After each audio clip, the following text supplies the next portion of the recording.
ഭാരത് ലൈവിലേക്ക് സ്വാഗതം. CPM-നെ വലിയ പ്രതിസന്ധിയിലാക്കിയ ഒരു കൂടിക്കാഴ്ചയാണ് പ്രകാശ് ജാവദേക്കറും EP ജയരാജനുമായി ഉണ്ടായത്.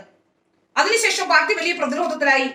അതിന് വിശദീകരിക്കാൻ പോലും ഒരു രീതിയിലും ഒരു നേതാക്കന്മാർക്കും കഴിയാത്ത രീതിയിലേക്ക് പാർട്ടി പെട്ടുപോയി. എന്നിട്ടും EP ജയരാജനെതിരെ ചെറുവിരലനക്കാൻ CPM-നോ പിണറായി വിജയനോ കഴിഞ്ഞിട്ടില്ല. CPM-നും പിണറായി വിജയനും അത് കഴിയാത്തതിന്റെ കാരണം EP അത്രത്തോളം ശക്തനാണ് എന്നുള്ളത് കൊണ്ട് തന്നെയാണ്. CPM-ലെ ഒന്നാമനായ പിണറായി വിജയന്റെ മനസാക്ഷി സൂക്ഷിപ്പുകാരനാണ് രണ്ടാമനായ EP ജയരാജൻ. അതുകൊണ്ട് തന്നെ പിണറായി വിജയനും CPM-ഉം എടുക്കുന്ന എല്ലാ നിലപാടുകളും എല്ലാ പ്രശ്നങ്ങളും അവർ ചെയ്യുന്ന എല്ലാ ചെയ്തികളും കൃത്യമായി അറിയുന്ന ആള് തന്നെയാണ് EP ജയരാജൻ.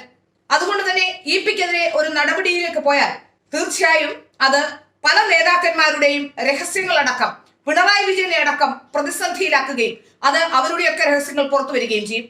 ഒരു കാലത്ത് പാർട്ടി പ്രതിസന്ധിയിലായപ്പോഴും പല വിവാദ വ്യവസായികളുമായി ബന്ധം സ്ഥാപിച്ചുകൊണ്ട് പാർട്ടിക്ക് വേണ്ടി ഫണ്ട് റൈസ് ചെയ്ത ഒരാളാണ് EP. പാർട്ടിക്ക് ഇപ്പോഴും എത്തുന്ന പണമെല്ലാം EP ജയരാജൻ വഴിയാണ് എന്ന് എല്ലാവർക്കും അറിയുന്ന കാര്യം തന്നെയാണ്. അതുകൊണ്ട് തന്നെ EP-ക്കെതിരെ എന്തെങ്കിലും നടപടിയെടുത്താൽ പേടിക്കേണ്ടതായുണ്ട്. EP ജയരാജൻ നേരത്തെ പ്രതിസന്ധിയിലായ CPM-നെ രക്ഷിക്കാൻ വേണ്ടി വിവാദ വ്യവസായികളായ ലോട്ടറി രാജാവായ സാന്റിയാഗോ മാർട്ടിനും ചാക്ക് രാധാകൃഷ്ണനുമായൊക്കെ ബന്ധം സ്ഥാപിച്ചത് നമ്മളേവരും കണ്ടതാണ്. അന്നും EP-ക്കെതിരെ നടപടിയെടുക്കാൻ പാർട്ടിക്ക് കഴിഞ്ഞിട്ടില്ല. അത് പാർട്ടിക്ക് വേണ്ടിയായിരുന്നു എന്ന് തന്നെയാണ് മനസ്സിലാക്കാൻ സാധിക്കുന്നത്. എന്നാൽ പിന്നീട് പല പ്രശ്നങ്ങൾ ഉണ്ടായപ്പോഴും EP ജയരാജനെ തൊടാൻ ആർക്കും കഴിഞ്ഞിട്ടില്ല. ഇപ്പോൾ ഏറ്റവും ഗുരുതരമായ ആരോപണം BJP-യിലേക്ക് ചേരാൻ പലവട്ടം ചർച്ച നടത്തി എന്ന ഗുരുതരമായ ആരോപണം പാർട്ടി അണികൾക്ക് മുന്നിൽ വിശദീകരിക്കാൻ പോലും കഴിയാത്ത രീതിയിലുള്ള ആരോപണം വരുമ്പോഴും EP ജയരാജൻ സുരക്ഷിതനായിരിക്കുന്നത് പിണറായി വിജയന് EP ജയരാജനെ പേടിയുള്ളത് കൊണ്ടാണ് എന്ന് നമുക്ക് എവർക്കും അറിയാം. EP-യെ തൊടാൻ പിണറായി വിജയന് പേടിയുണ്ട്. ഒരു കാലത്ത് VS അച്യുതാനന്ദനെ ഇല്ലാതാക്കി പാർട്ടിയെ ഭദ്രമായി പിണറായി വിജയന്റെ കൈകളിലെത്തിച്ച ശക്തി EP ജയരാജൻ തന്നെയായിരുന്നു.